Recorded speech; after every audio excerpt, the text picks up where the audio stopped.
और प्रैक्टिकल दोनों कराया जाते हैं। तो ये इसका फुल फॉर्म होता है। कितने साल का कोर्स होता है? तो टोटल 3.5 साल का समय लग जाता है।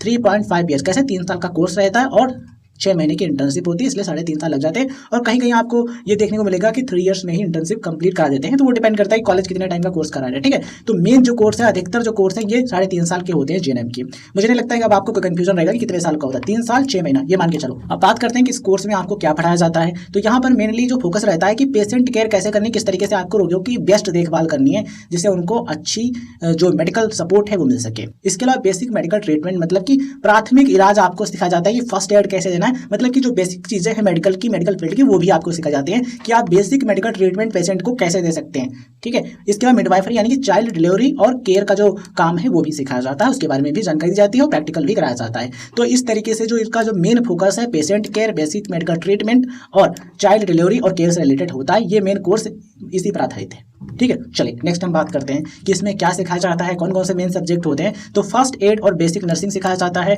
ठीक है। ये पढ़नी होते हैं आपको। एनाटॉमी एंड फिजियोलॉजी पढ़नी होती है। फार्माकोलॉजी आप पढ़ते हैं। कम्युनिटी हेल्थ नर्सिंग पढ़ते हैं। Child health nursing, nutrition, dietetics पढ़ते हैं। मिडवाइफरी, मतलब कि इसमें डिलीवरी और चाइल्ड केयर ट्रेनिंग आपको दी जाती है। Medical surgical nursing, internship, practical training ये होती है, ठीक है। तो कुल मिलाकर ये चीज़ें आपको पढ़ाई और सिखाई जाती हैं।